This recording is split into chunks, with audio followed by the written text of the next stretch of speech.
Let's go back to Cecil King in Air 10 because the rescue effort is underway. And Cecil, there we see the plan of the operation. They're going to lower somebody down to try to give that woman a hand. Yes, they are. And Brian just called me from Firecopter 1 and said, yep, that's what they're going to do. And as you can see, they are in the process of doing that right now. Now, Cecil, what are the concerns for the helicopter crew right now? We see the trees there, but those are in the distance. They're not really in the area where they're going to try to descend, are they? Actually, they are. Oh. So he's got to hover above the trees, keep it steady, and there's also some power lines, as you can see in the far ground there, that he's got to be concerned about.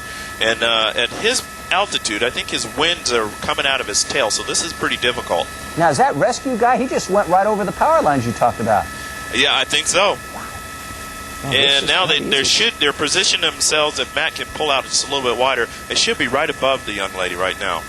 Okay, so that's about as low as the helicopter can go. What elevation do you think the helicopter's at right now, Cecil? That's kind of hard to say. I'd say he's probably about 150 to 100 feet. That's quite a drop for that rescue worker, and it's going to be quite a rise for that young woman, but no doubt she's extremely pleased to see help is on the way. Can't imagine what a helpless feeling that would be to be stuck in your truck like that, Cecil. Yeah, she was, as I mentioned earlier, she was contemplating on jumping out and trying to make a swim for it, and we were watching her and trying to communicate to her that help was coming. So we actually ended up having to land, and Matt ran out and told her to stay in the truck. Help's coming.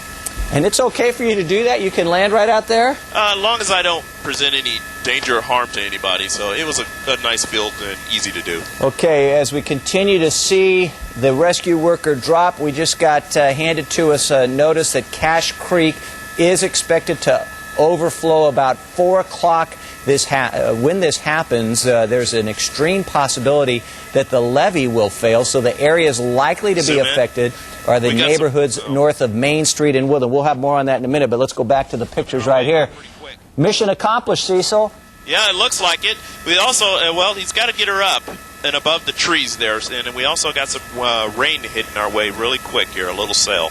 So this will be interesting. It's never easy, is it? No. Well, for them it is. Yeah. Okay, now what's going on? We're losing okay, there we go. And again, the advice to anybody watching at home, you may see the water going over the roadway and think, oh, I got a truck, I got an SUV, no problem, I can handle it.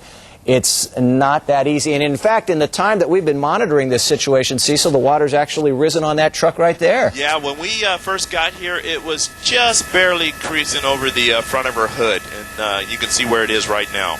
And I think that was part of her anxiety as she saw the water rising. So we're about halfway back up to the helicopter. Are they trying to swing away from the trees and the power lines at this point? Yeah, I'm guessing they're going to set it down on that field, or set the two people down on the end of the line there on the field there, next to that fire truck.